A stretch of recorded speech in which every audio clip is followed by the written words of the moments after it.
मैं सौगंध खाता हूं कभी झूठ नहीं बोलूंगा। कहे मान लीजिए बोले झूठ, तो उसने कहा जिस दिन मैं झूठ बोलूंगा उसी दिन मेरी मौत हो जाए, मैं मर जाऊंगा।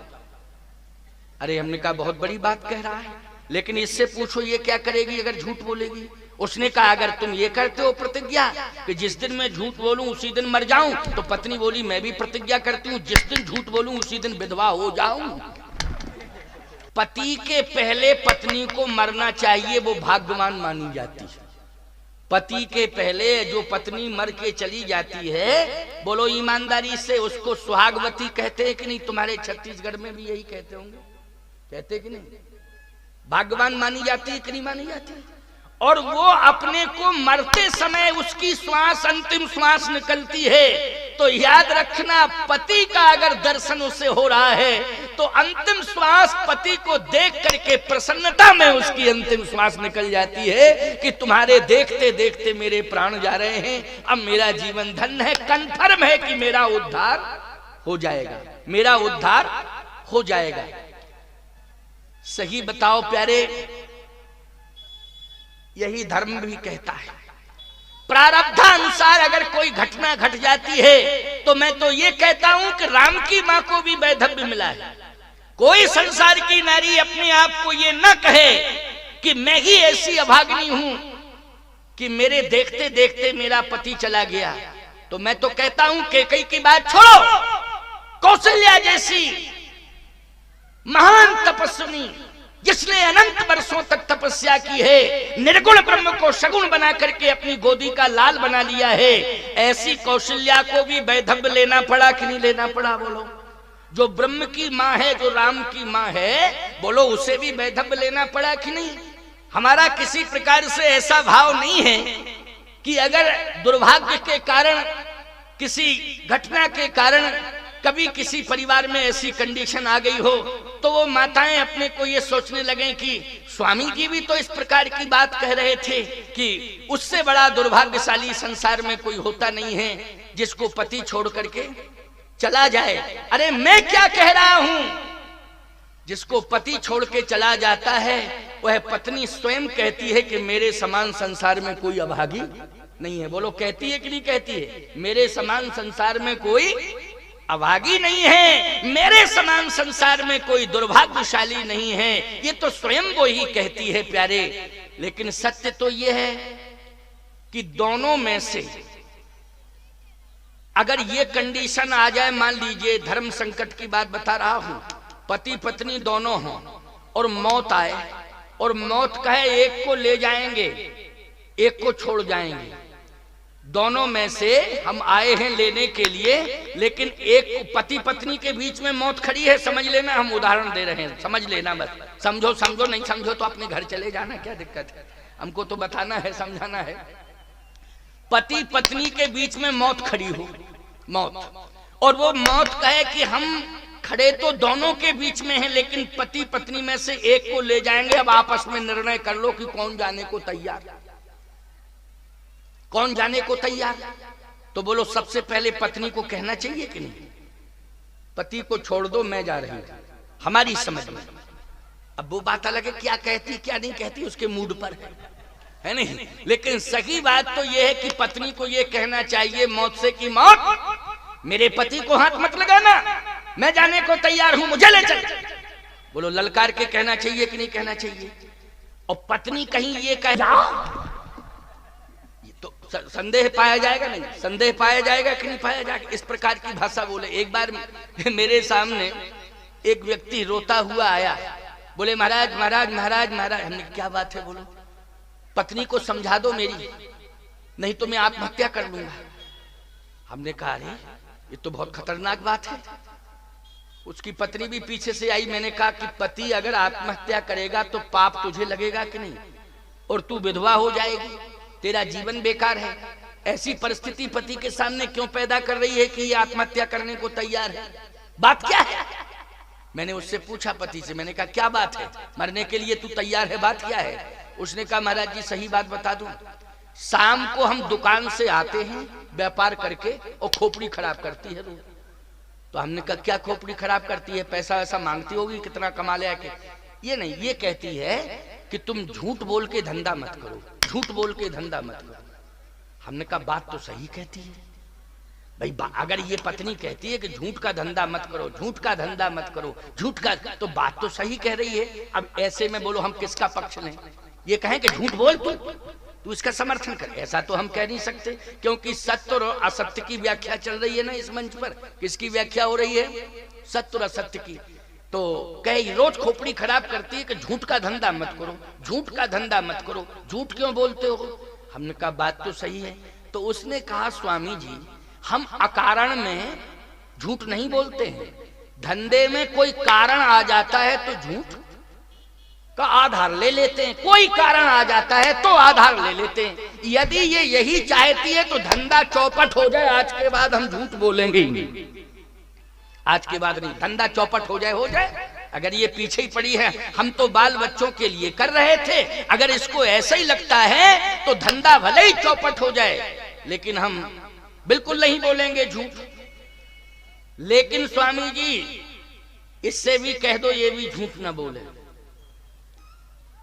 तो मैंने कहा कि तू झूठ बोलती है क्या? कहे मैं बिल्कुल नहीं बोलती हूं झूठ, कभी नहीं बोला मैंने झूठ। पति बोला अगर कह दूं तो? हाँ बता दो। कहे अभी मायके से लौट के आई 15 दिन पहले, कानों की बाला झुमकी जो होते हैं ना वो लटका के चली आई वहां से मायके से, और कह रही थी कि ये हमारे बाप ने बनवाए हैं, तुम्हारे बाप में इतनी सामर्थ है? अरे 2 तोला के तूने सोने के ये बनवाए कुंडल, लेकिन हमें कंफर्म मालूम है कि तुम्हारा बाप 1 तोला का भी दाम नहीं दे सकता है, और तुम्हारे बाप को ये क्रेडिट है कि कोई उधार 5 रुपया नहीं दे सकता है। ना दुकानदार उधार करेगा सुनार, और ना कोई व्यापारी तुम्हारे बाप को उधार देगा। लेकिन हम जानते हैं कि खर्च के नाम पर मुझसे पैसा लिया, उसी में बचा बचा के रुपया इकट्ठा किया और मायके गई सोने के बनवा के आ गई के बाप ने दिया। ये झूठ बोलती है कि सही? तुरंत स्तब्ध रह गई वो। मैंने कहा सही बताओ क्या है? बोले महाराज जी वो बात छोड़ो, हम कभी झूठ नहीं बोलेंगे, कभी झूठ नहीं बोलेंगे, लेकिन इनसे कहो ये झूठ ना बोले। उसने कहा मैं सौगंध खाता हूं कभी झूठ नहीं बोलूंगा। कहे मान लीजिए बोले झूठ, तो उसने कहा जिस दिन मैं झूठ बोलूंगा उसी दिन मेरी मौत हो जाए, मैं मर जाऊंगा। अरे हमने कहा बहुत बड़ी बात कह रहा है, लेकिन इससे पूछो ये क्या करेगी अगर झूठ बोलेगी? उसने कहा अगर तुम ये करते हो प्रतिज्ञा कि जिस दिन मैं झूठ बोलूं उसी दिन मर जाऊं, तो पत्नी बोली मैं भी प्रतिज्ञा करती हूं जिस दिन झूठ बोलूं उसी दिन विधवा हो जाऊं। बोलो इससे बड़ा दुर्भाग्य बोले मैं क्या होगा? अब बताइए भाई, मरना तुम्ही को पड़ेगा दोनों तरफ से कि नहीं? बोलो ये बड़ी विडंबना। लेकिन सुनिए जरा सावधानी से सुनिए मेरी बात। भरत जी ने कहा कि मैं ये कहता हूं गुरुदेव, मेरी मां ने मेरे नाम पर जिद की थी कि भरत को राजा बनाया जाए, लेकिन मैं कितना बड़ा अभागी हूं, मेरा नाम कितना बड़ा दुर्भाग्य से जुड़ा हुआ है कि मेरा नाम आते ही मेरे पिता के प्राण निकल गए और माताओं को वैधव्य मिल गया। ये मेरा दुर्भाग्य है कि नहीं? मेरे नाम का ये दुर्भाग्य है कि मेरे पिता के प्राण निकल गए मेरा नाम आते ही, और माताएं विधवा हो गई। ये मेरे कारण हुआ ना। और सुनिए भैया को कहना चाहिए था कि भरत को बुला लिया जाए और भरत आ जाएगा, इसके बाद डिसीजन होगा। लेकिन भैया भी मेरे आने का इंतजार नहीं किए, पहले ही कह चुके कि भरत प्राण प्रिय पावे राजू, भरत आ जाए तो भरत को राजा बना देना, वो मुझे प्राणों से ज्यादा प्यारा है। तो कंडीशन ये हो गई कि भैया को भी 14 साल बन बन भटकना पड़ रहा है मेरे नाम के कारण। मेरे नाम के कारण पिता की मृत्यु हुई, मेरे नाम के कारण माताओं को वैधव्य मिला, और मेरे नाम के कारण ही, भरत के कारण ही भैया को 14 साल का वनवास मिला। ये सब मेरे कारण हुआ है।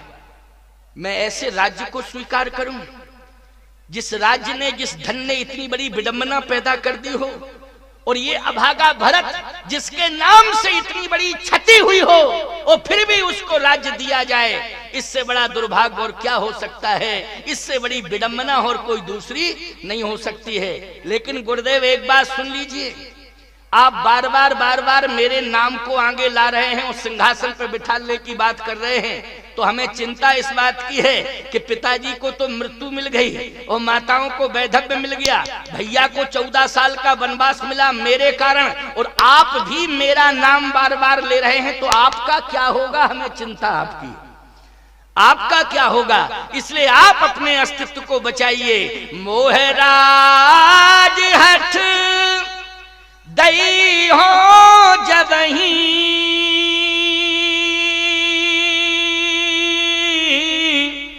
तो रसा रसा तल जई है तवही। यदि आप जबरदस्ती मुझे राजा बना देंगे तो ये राज्य ही रसातल में चला जाएगा, इसलिए बचाओ। भरत, ये राज्य कैसे बचेगा? बोले कोई भी राज्य हो, कोई भी संपदा हो, कोई भी अस्तित्व हो, अगर बचता है तो पुरुषार्थ से नहीं बचता है, परमात्मा की कृपा से बचता है। इसलिए परमात्मा की कृपा को प्राप्त करने के लिए हमें एक ही उपाय सोचना चाहिए। क्या? कि सबको छोड़ के परमात्मा की खोज करनी चाहिए। सबको छोड़ के किसकी खोज करनी चाहिए? परमात्मा की खोज। ईमानदारी से बताओ, अपने देश में राजतंत्र था पहले, जब देश आजाद नहीं हुआ? बोलो, देश आजाद नहीं हुआ था तो अंग्रेजों का राज आया। अंग्रेजों के पहले ईमानदारी से बताओ राजतंत्र था कि नहीं था? राजा थे बड़े बड़े। छत्तीसगढ़ में तो 36 राज्य थे, 36 राजा थे। बोलो, तभी तो इसका नाम क्या हुआ? 36 राजा थे तभी तो छत्तीसगढ़ हुआ हमारी समझ में। नहीं और कोई नाम हो तो बताओ। 36 स्टेटें थी, 36 स्टेटें थी। तो 36 स्टेटों के कारण ये क्या बन गया? छत्तीसगढ़ बन गया कि नहीं बन गया? छत्तीसगढ़। और किसी से थोड़ी बना कि 36 नहीं। 36 का मतलब क्या है तुम लोग तो जानते हो? हाँ हाँ, कह रहे जानते हैं। नहीं बेटा, राज्य है ये, कोई जिला थोड़ी है छत्तीसगढ़। छत्तीसगढ़ जिला नहीं है, छत्तीसगढ़ जिला नहीं है। 36 स्टेटें थी, राज्य थे यहाँ 36। इस जहां जहां तक छत्तीसगढ़ की सीमा है वहां वहां तक 36 राज्य थे। 36 राज्यों के कारण इसका नाम छत्तीसगढ़ बना। रायगढ़ के कारण नहीं, गढ़ रायगढ़ आदि आदि जो है, ऐसे तो बहुत गढ़ मिल जाएंगे। ऐसे शहरों के नाम से नहीं है, ये राज्य के नाम से है, स्टेट के नाम से। इसलिए मैं कहता हूं कि ऐसा भी लोग कहें कि महाराज 36 गांव के नाम से किसी गांव में गढ़ जुड़ गया हो तो उसके नाम से जो है 36 गढ़ गढ़ गढ़ गढ़ गढ़ गढ़ गढ़ गढ़ गढ़ गढ़ गढ़ गढ़ गढ़ गढ़ ऐसे 36 गढ़ जुड़े तो छत्तीसगढ़। अरे गढ़ में नहीं, गढ़ तो ऐसे बहुत है, मध्य प्रदेश में तो बहुत ही गढ़ है। तमाम ऐसे सर्वे किया जाए तो। अच्छा एक बात बताओ, कहीं 50 गढ़ गढ़ गढ़ गढ़ लिखे हों गांव के नाम में तो वहां 50 गढ़, जहां 100 गढ़ लिखे हो 100 गढ़ हैं, और जहां गढ़ई गढ़ हो गढ़ई गढ़ गढ़ गढ़ गढ़ गढ़। तो 36 स्टेटें प्यारे, इसलिए 36 स्टेटों के कारण ये छत्तीसगढ़ बन गया। और वैसे ये धार्मिक अंचल है। छत्तीसगढ़ की सीमा जहां जहां तक है वहां वहां तक धार्मिकता है। क्यों है? क्योंकि छत्तीसगढ़ की सीमा जहां जहां तक है वहां की मिट्टी में भक्ति है। कौशल्या जी को भक्ति माना गया। ज्ञान भक्तिश्च कौशल्या, बोले कौशल्या क्या है?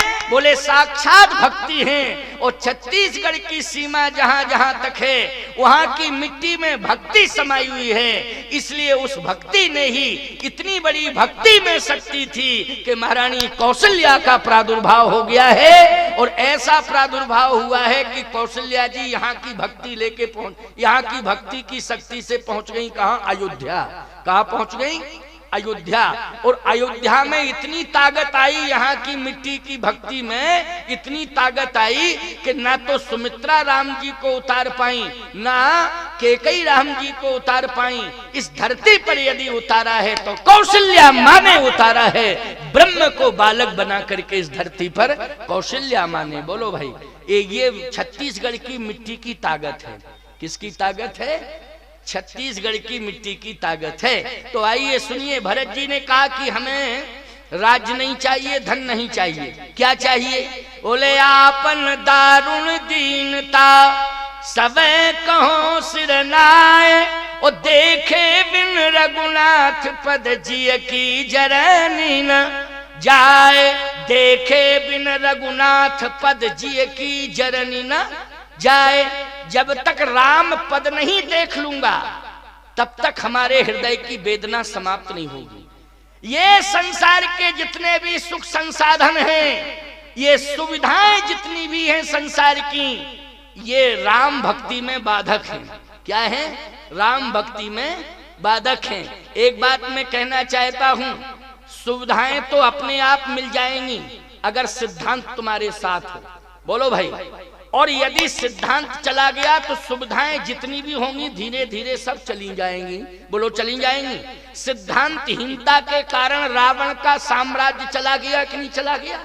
जितनी भी सुविधाएं थी वो सारी सुविधाएं चली गई कि नहीं चली गई? बोलो किसके कारण? सिद्धांतहीनता। सिद्धांत को उन्होंने ठुकराया तो सुविधाएं अपने आप चली गई। और जिसने अपने जीवन में सिद्धांत को अपनाया, हरिश्चंद्र की कथा आप सुन रहे थे, सारी सुविधाएं हरिश्चंद्र की चली गई थीं, लेकिन सत्य और धर्म नहीं छोड़ा। अंत में भगवान प्रकट हो गए और जो भी चला गया था वो सब वापस कर दिया भगवान ने कि लो संभालो संभालो संभालो। बोलो सब मिल गया कि नहीं मिल गया? किसके कारण मिला? ये सत्य और